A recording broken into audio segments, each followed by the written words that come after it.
Hi guys, good morning. Breakfast ta ninyo. May leftover ako spaghetti. Tira dinner ni Luis kagabi pero dili ni salin ha. Ako ra ni siyang gibukod. Tapos may one piece nga lumpia. And then ako'y kape. Coffee ko brown. Ang aking empanada. Ang sarap kaya ng empanada ko. Kaso lang ang first na dough ko nag-failed pero ang ikaduha perfect na siya. Tapos dinala na ni Andrew dun sa mga kasi gusto daw nilang tumikim. Perfect kaya ng ko, ng empanada ko. Tingnan nyo oh. Perfect. Empanada a la Merlin, 'di ba? Self-made empanada. Perfect siya. Tsaka ang sarap ng feeling niya. Homemade, sariling ko lang. Nanood lang ako sa YouTube, tapos dinagdagan ko lang siya ng konting twist. Sarap naman. Nagustuhan naman ni Andrew. So far, so good. Kain tayo. Spaghetti. Ako nagluto nito. Nagustuhan naman ni Luis.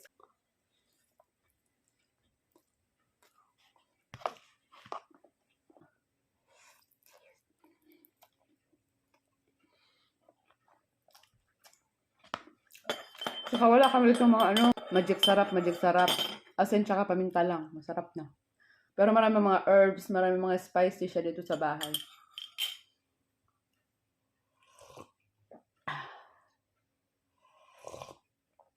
Nagkape ko. Nagkape ko kay Tugnaw kaayo. 26 Fahrenheit sa labas.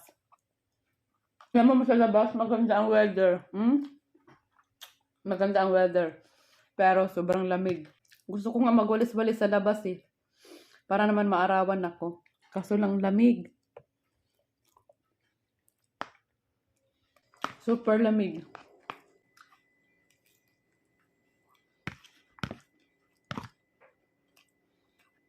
Sarap ng lumpia ko. Sabi ko nga kay Andrew, patikimin niya yung mga co-workers niya ng lumpia ko. Sabi niya, no. Ang sabi niya, ano daw sila sinuswerte? Ang mahal daw ng ingredients niya, tapos papatikim lang natin. Ang hinalo ko dito, ay yung meat sauce ni Andrew sa bahay. Tapos, 2 pirasong sausage. Tapos, pork giniling. Tapos, bell pepper. Tapos, paprika.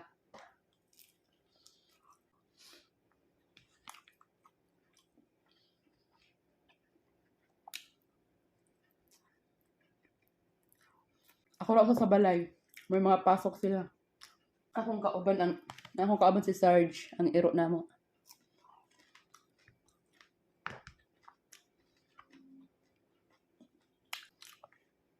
Hindi makadlukon diri.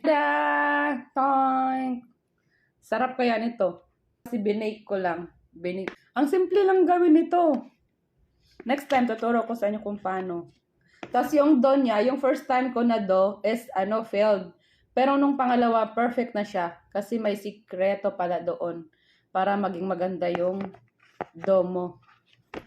Ang sarap niya. Ito yung failed ko Hindi naman siya as in failed. Tinan mo, yung kaiba siya ng diba? Hindi naman siya as in failed na talaga. Lang siya, yung dito niya, yung crust niya. Wait lang, may dumikit na papel. Kasi, kulang yung ingredients ko, kaya dumikit siya dun sa, kahit gumamit na ako ng wax paper, dumikit pa rin siya. Ito perfect talaga kasi insakto yung yung mga ingredients ko. Ito siya, hindi siya failed as in hindi mo siya makakain. Masarap siya. Iba yung feeling nito. Ito creamy, ito iniba ko. Lang dito, kasi yung dito niya, medyo matigas. Ito talaga malambot, masarap. Parang yung binili ko na na pie sa Goldilocks, diba? Ito siya matigas. Sabi ni Andrew, perfect daw yung feeling. Yung palaman. Kasi lang yung dito lang daw matigas. Tsaka tinan mo na yung pagkagawa ko, diba? Maganda siya. Perfect siya, Kaysa dito. Ito talaga, nahihirapan ako kasi learning.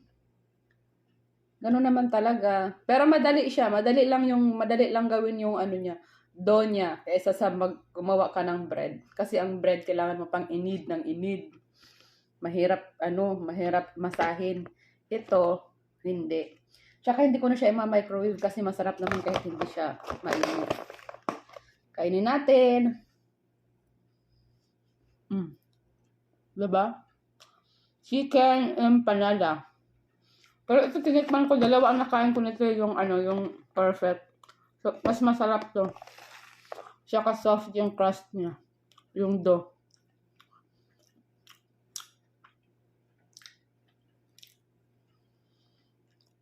Ito ang dito. Ang dito niya medyo matigas. Yung isa hindi, malambot lahat.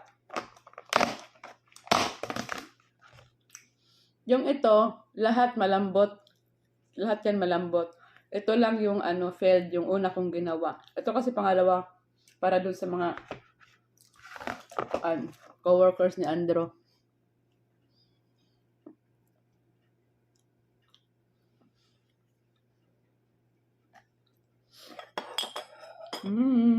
Harap. Perfect sa kape.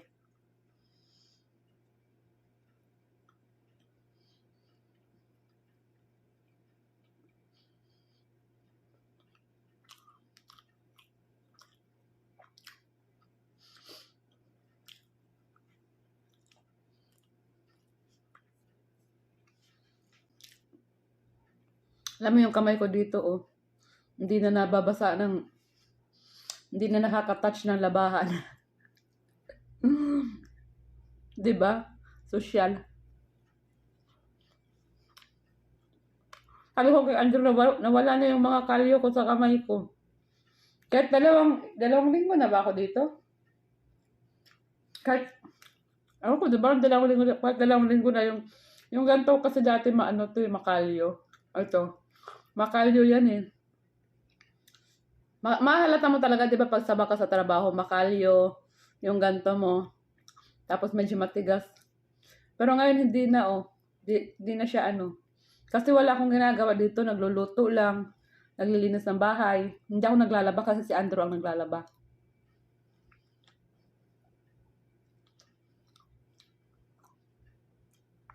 Si Andrew ang naglalaba ng mga damit namin.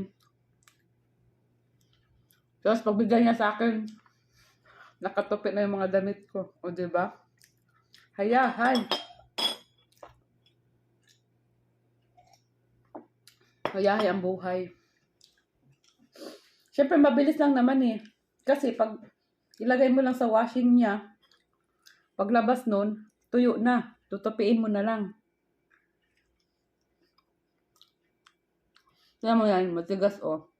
Hindi siya perfect. Pero yung isa talaga perfect.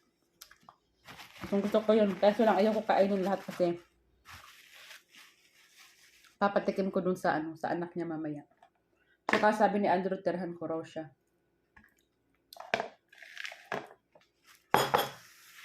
Yummy! Ayun lang guys. Good morning!